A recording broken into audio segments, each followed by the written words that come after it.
Jaramogi Karchun Jaluo.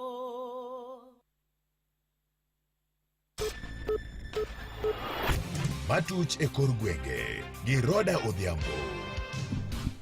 Machiegni doho mamalo dagi weyo thuolo achiji adek michudo gi nek mar jaod bura ma Kasipul mosenindo Charles Ong'ondo Were gi omenda ma ching bang' achiel kuom achijego buogo mar nego jamin wach kata jamin bura e doho. Jal bura Diana Kadveza ing'eto mare owacho ni ok omor kata matin kod tim mar buogo ngima jamin wach. Doho mamalo bende ne ogolo chik mondo mi achiji ariyo mamoko magin Alan Ogola kod Isaac Kuria michudo kod nek mar jaod burano mondo timnegi nonro mar obwongo. Chik makama ne ogol kod jal bura Margaret Muigai. Achiji ariyogo ne gin derep jaod burano kod jarit mare. Burano koro ibiro winj kendo kochopo kano tarik 18 mar dweni. Komachielo bende ni jatend migawo mar thieth Aden Duale olero ni migawo mare oikore mar neno ni Jo-Kenya duto oyudo chenro mag thieth e yo makare kendo marang'iny ni malo kendo neno ni kuonde tiegruok mag weche thieth luwo chike ma bende oseketi. Owacho ni chenro mar ndikruok ne okumba mar thieth mano mar SHA dhi nyime e yo makare ka nyaka sani Jo-Kenya milion 23 osendikore ne okumbano e jumani. Universal health coverage is no longer a dream. It's a plan. It is funded by government and it's already being implemented. And for your information, yesterday at 10 p.m., we recorded the highest number of Kenyans who registered with the Social Health Authority for the first time. And the number was 74,000. Some institutions are turning out graduates with a little regard for quality, relevance, or employment pathways. And I want to be very clear today that the Ministry of Health will not sit back and watch KMTC become part of this problem. KMTC will not offer credentials without competence.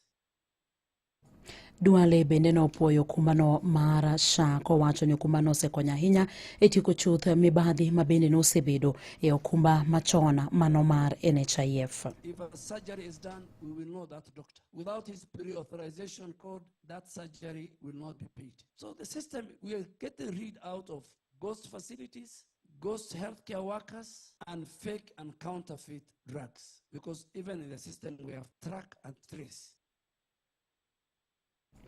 Riwruok mar ute thieth mag ji giwegi kata Rufa oyango ni 91% mag ute thieth mage kale midhiero manok mar omenda. Rufa olero ni kata odoko ni piny owacho ne osingo mar chulo gowi magi bandho okumba machon mano mar NHIF. Mana 15% kende mag ute thieth go ema oseyudo chudo makamano. 88% mag ute thieth mag level 5 mantie bor Rufa pok oyudo chudo makamano. Kabende koro gikwayo piny owacho mondo neni ochulo ute thieth go kaka yo mar neno ni ute thieth go dhi nyime kod tijegi e yo makare. Spika machon mar od bura ma Kisumu Onyango Lo oyudo fuong'ruok tok do rucho oko bura mar mibadhi mar shillings bilion 4 mane miyene kod jowetene mamoko. Olo wacho ni koro yudo fuong'ruok tok do rucho oko burano kuom rem yudo neno moromo. Olo ma bende neno okil mare owuon e burano wacho ni apisi mar jamin buche kod duol makedo kod mibadhi e pacho ka EACC ni oro kwayo mondo mi do ne wito oko burano. Koloso konyakalondo ni Olo owacho ni do ne odagi wito oko burano kalure kod kwayo makamano makmana ni do no weyo gi thuolo kowacho ni onge kod neno moromo. Sounds so good, but this leaves a lot of questions to be answered. To what extent is Kenya committed in the fight against corruption? Were we corrupt and have compromised the judiciary? Were we being used as pawns in the chessboard of destiny to have the actual people who are guilty go scot-free? Was EACC being used to play political games? Were the courts compromised? Is the office of the ODPP truly independent? Is state capture real? I think these are questions that days rolling forward we may find necessary to address. For now, all I can say is that we are grateful for the independence of the judiciary. All I would say is that the office of the ODPP seems to have acquired now some little independence that it did not have in the previous regime. All I would say for now is that this need to redeem our country and to free it from state capture that enables high-profile politicians to use state institutions to muzzle and fight perceived or real opponents.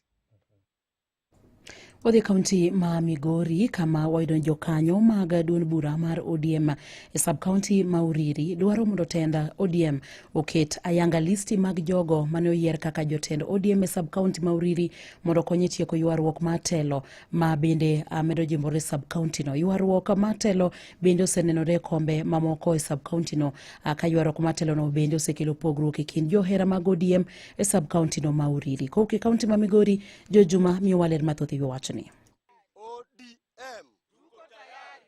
Maha odweche ariyo tok yiero mar jotend ODM ma kor gwenge ne timre e kaunti ma Migori. Ywaruok mar telo pod okwako duond burano mar ODM e sub-county ma Uriri. E giko ma yiero ne sub-county ma Uriri, ji adek ne owuok oko kawacho ni gin ema oyiergi e lemono mar jakom mar ODM e sub-county no. Ywaruok ni bende osenenore e lemo mamoko mag tend ODM e sub-county ma Uriri. Kan watimo yiero, an kadan na bed elected gi jopiny, an mano yiera kaka jakom mar ODM ma Uriri. O kamar jonelawa. To wakwayo ne leaders wa mano yier kata leaders wa man governor miyo tich. We ukelo koko e kindwa kaka jopiny. No miyo tich mondo tiji.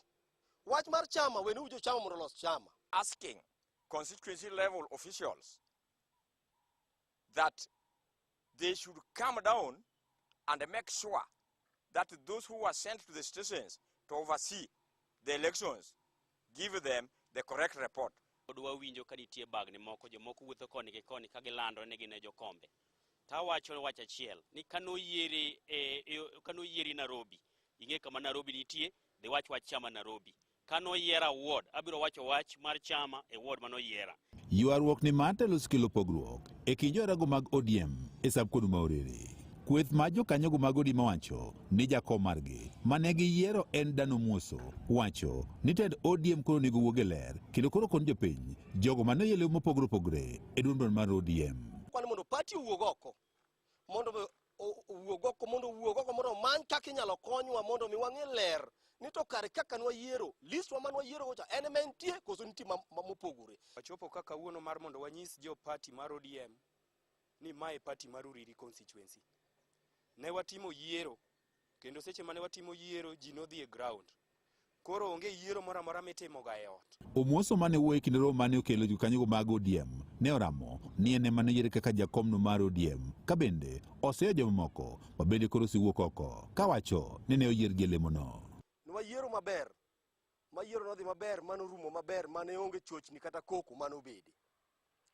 To kogik kwatieko yiero mar constituency twapo ka jomoko chako tuch me constituency ka ni ng'ato luongore ni jakom, komachielo ng'ato luongore ni jakom. Mae ne osikoro Nyango Mirodho mane jotend ODM e kaunti ma Migori koro onego wuog kendo koro kony e tieko ywaruok mar telo mar ODM e sub-county ma Uriri. Problem that we have in Uriri is the list that was written in an office. These people were not elected where election was being done. Possibly the governor should call the Uriri people, members of ODM in Uriri, to solve this problem before it goes to a worst part of it. Ywak ma ogol kod kweth mag jokanyo mag ODM obiro e kinde ma kweth mag ODM ma otelne kod Alomoga bende koro wuok oko kawacho ni gin ema noyiere ka tend ODM e sub-county ma Uriri. Manyo osewe party kendo ging'e nok dhi chung party koro gidwa kelo confusion e party mamane mo ko bi yienegi.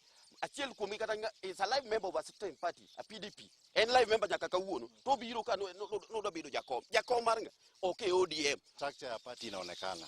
Tumekuwa tukioperate na watu wanaitwa brokers ama cartels. Na ile kitu ambayo imenikasirisha juzi tukiwa katika muungano wa makanisa tukiwa na gavana wetu ambaye ni patron wa party. Mmoja akajitokeza hapo akasema yeye ndio chairman wa party. Moko jokanyo mag ODM dwaro mondo koro ket riwruok ma otegno mondo duond burano mar ODM koro bed kamoro achiel e sub-county ma Uriri. En chama mar demokrasia wan wadwaro ji duto te mondo duogi mondo waorganize chama mondo chama obed imara Uriri kaeri. Wabeduru gi moro achiel e Uriri constituency, wabeduru gi hera, wabeduru kumoro achiel mwanyalo loso go party mondo odongre. Ne Nyakalondo Maramogi koke kaunti ma Migori, an Jojuma. Imedo winjo matuch e kor gwenge gi Roda Odhiambo. Jalup jatend piny Ngire Kithure Kindiki oromo kod jotelo mawuok Embu kamoting'o gavana ma Embu Cecily Mbarire ma bende gisebedo ka giyuaro gode wechego mag siasa. Ne ochuno mondo jotelo ariyogo ne obede romono mondo mine gitwagi wi chenro mag dongruok mawuok e piny owacho mamalo kod bero sectors kaka mano mar pur e kaunti no. Gavana Mbarire osebedo ka ng'ur ni moko kuom jotelo mag duond bura mar UDA osebedo ka chano siasa mag kaunti mare ma ok okawo pache. Omedo ni mayo osebedo katimore kata doko ni en bende en kod ting' maduong' e duond burano mar UDA. Kawatieko weche matute kor gwenge gi lak sechegi en sechegi ma bende jopiny medo cholo pachgi e wi budget mar komenda mar 2025 2026 twa koro nyiedhore e wi paro mar medo omenda mamoko ne kar jot mar jatend piny. Jopiny wacho ni oging'eyo malong'o gimomiyo imedo omenda ne log tich mar jatend piny, to nitiere sectors mamoko kaka mano mar thieth kod mano mar somo monego bed ni medo negi omenda mamoko. Mane mabendo kelo giko mag weche manyien mago matute kor gwenge gi lak sechegi. Tudiko James Rabala kochakre sa 11 ne weche manyien. Mago ne matuch e kor gwenge gi Roda Odhiambo.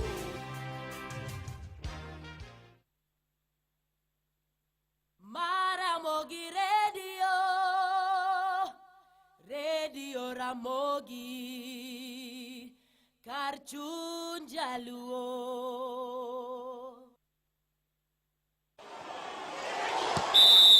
Weche tuke e Radio Ramogi.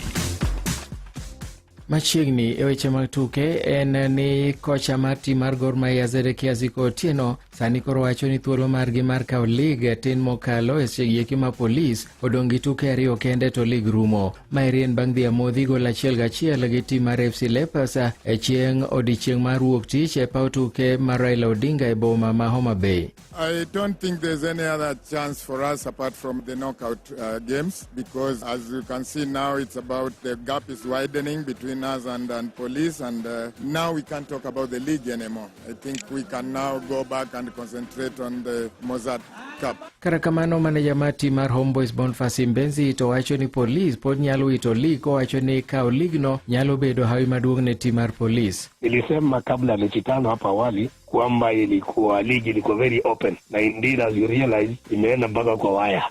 Any team could have won the league. It's only been luck that police wamekuwa nayo, very lucky. Charles Okwemba ne en jatugo machon mar club mar FC Leopards kod Harambee Stars, kendo en be en gi paro machielo mopogore e wi club mar Gor Mahia. Mwaka huu nafikiria Gor Mahia wako pale juu, sio kwa sababu tumezimia ni nzuri sana, kwa sababu ule umesema kwamba the blowing hotel code is very inconsistent. Polisi bro romo gi Shabana tarik 14 mar dwe mar auchiel ni eka bang'e nyaka sani giselo tuke 17 dhi amodhi ndalo 10 kendo wito tuke 5 kende. Komachielo bende ni tim ma judo mar Kenya timo ikruok makare ne tuke ariyo madongo mabro timore higani eri mar 2025, machiel kuom gin World Judo Championship machakore tarik 13 nyaka 19 e boma ma Budapest, Hungary, kachiel gi Africa Judo Championship South Africa kin tarik 26 gi 29 ma dweni. Moko kuom jotugo ma bende dhi fwadho bandera mar Kenya